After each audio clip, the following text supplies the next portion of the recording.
Good morning dear students.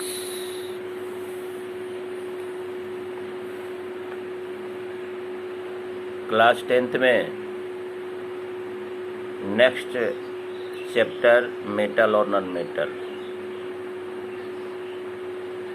जो कि class 8 से भी रिलेटेड करता है, मेटल और नॉन मेटल। मेटल और नॉन मेटल के फिजिकल प्रॉपर्टी से आप भली भांति पहले से परिचित हैं।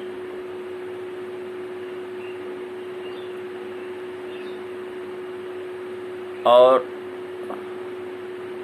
जो मेरा टॉपिक्स है, इसमें से कुछ परसेंटेज क्लास 8 से भी बिलोंग करेगा या बिलोंग करता है। जितने भी मेटल्स होते हैं वह सॉलिड फॉर्म में होते हैं, लेकिन इन एक्सेप्शंस पारा Hg is in the liquid form at the room temperature। यह एक्सेप्शन है, अपवाद है। उसी प्रकार नॉन मेटल में भी अपवाद होता है। सारे all non metals are in the form of either gas और ठोस, या तो वह गैस में है या तो वह ठोस में है। लेकिन एक्सेप्शन में bromine is in liquid form at the room temperature. तो सबसे पहले मैं एक प्रश्न का रिप्रेजेंटेशन आपके सामने मैं कर रहा हूँ कि why are metals good conductors of electricity. Metal जो होता है बिजली का एक अच्छा चालक क्यों होता है? तो we know that all metals are donator of electron. कुछ मेटल भले ही लेस रिएक्टिव हैं, जैसे गोल्ड हुआ, प्लेटिनम हुआ। गोल्ड, प्लेटिनम ये सब लेस रिएक्टिव मेटल्स हैं, क्योंकि रिएक्टिविटी सीरीज में उसे सबसे नीचे रखा गया, बॉटम, एट द बॉटम्स। सारे मेटल में इलेक्ट्रॉन त्यागने की प्रवृत्ति होती है। सारे मेटल में इलेक्ट्रॉन त्यागने की प्रवृत्ति होती है। इसलिए these are called electropositive elements। These are called electropositive elements। अब यहाँ हमारा प्रश्न है कि why are metals good conductor of electricity? Metals are the good conductor of electricity because they contain free electron। उनके आउटर ऑर्बिट में जो most outer orbit में जो इलेक्ट्रॉन होते हैं,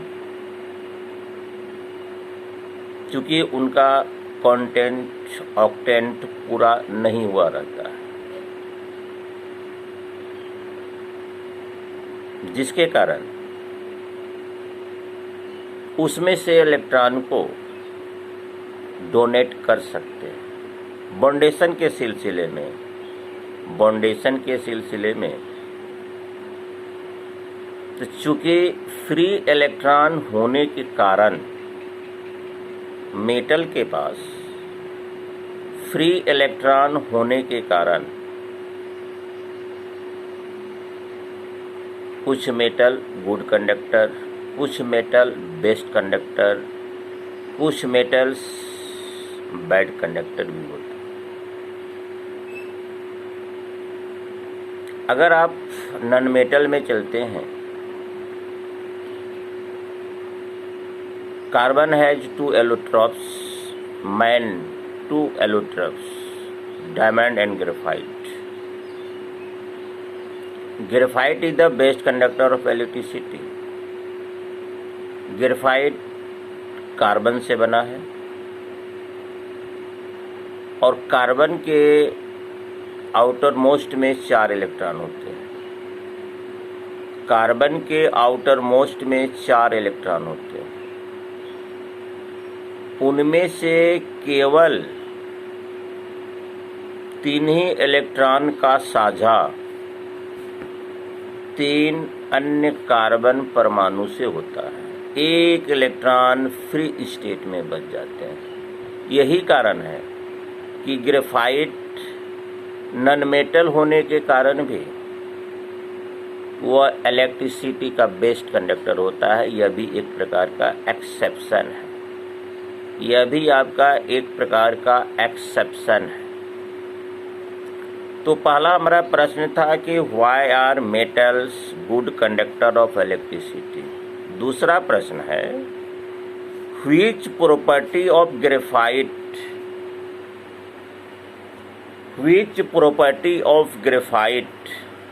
is utilized making electrodes. Graphite is a good conductor of electricity. Due to this property, graphite to utilized in the electrodes. तो carbon के जो मेन एलोट्रॉप्स होते हैं ग्रेफाइट्स और डायमंड्स, हम जानते हैं कि all non metals are bad conductor of electricity, लेकिन एक्सेप्शन में, अपवाद में, graphite is the best conductor of electricity due to presence of free electron. उसके पास एक फ्री इलेक्ट्रॉन रहता है। चूँकि कार्बन के मोस्ट आउटर ऑर्बिट में 4 इलेक्ट्रॉन में से 3 ही का शेयर हो पाता है। एक इलेक्ट्रॉन फ्री होने के कारण यह बेस्ट कंडक्टर ऑफ इलेक्ट्रिसिटी होता है। यही कारण है इलेक्ट्रोड में, ड्राई सेल के इलेक्ट्रोड में जिसके ऊपर पीतल की टोपी लगी रहती है, वो जो छड़ होता है वह ग्रेफाइट का होता है। अब हमारा तीसरा प्रश्न होगा which of the following metal will melt at the room temperature या बॉडी टेम्परेचर। ऐसे कौन कौन से मेटल हैं जो कि कमरे के ताप पर, बॉडी के टेम्परेचर पर पिघलना शुरू कर देते हैं। तो इसको जानने के पहले आप यह जानिए, मोस्ट रिएक्टिव मेटल में पोटेशियम और सोडियम आता है। It is too soft, we can cut it easily with knife. Potassium और सोडियम इतने सॉफ्ट होते हैं कि उसको हम आसानी से चाकू से काट सकते हैं, खरोच सकते हैं। लेकिन सोडियम इतना रिएक्टिव होता है, इट इज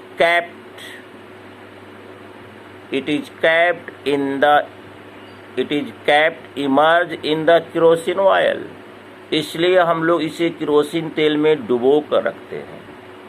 और श्वेत फास्फोरस को पानी में भिगो कर रखते हैं।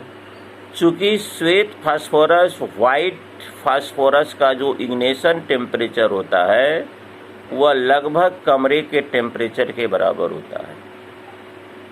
डार्कनेस कमरे में अगर वाइट फास्फोरस को टेबल पर रखते हैं ओपन क्लाइमेट में, तो वह शीघ्र ऑक्सीजन से संयोग करके ऑक्सीकृत होगा और पूरे कमरे को प्रकाशमय करेगा, और इस परिघटना को स्फुरदीप्ति कहते हैं। श्वेत फास्फोरस को हम लोग एग्जाम्पल के कंब्यूशन के दृष्टिकोण से लेते हैं, सेल्फ कंब्यूशंस। इसे हम सेल्फ कंब्यूशन से में भी रखते हैं, माने दहन की प्रक्रिया, वह दहन की प्रक्रिया जो स्वतः अपने आप होती है, जिसे बाहर से टेम्परेचर देने की आवश्यकता नहीं पड़ती है, उसे हम लोग सेल्फ कंब्यूशंस कहते हैं। तो इनमें से कौन से मेटल्स हैं, which of the following metals will melt at the body temperatures? आपका गैलियम है, आपका मैग्नीशियम है, आपका सीजियम है और एल्युमिनियम है। इनमें से गैलियम और सीजियम जो है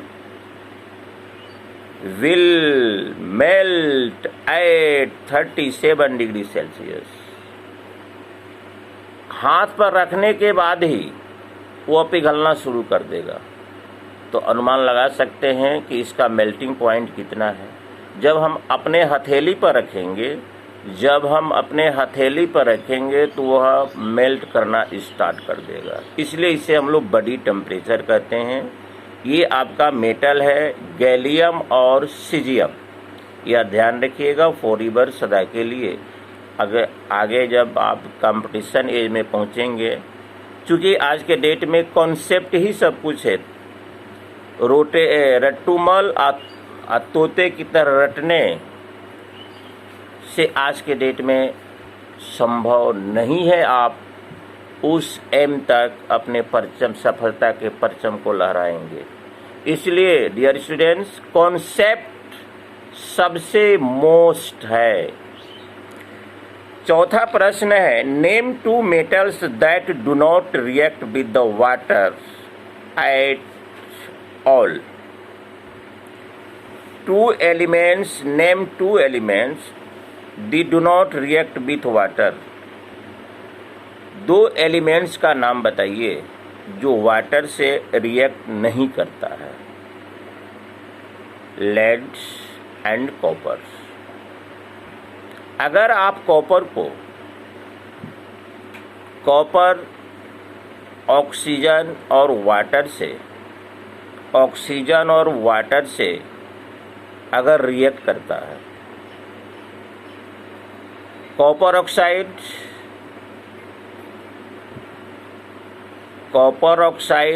और कॉपर कार्बोनेट,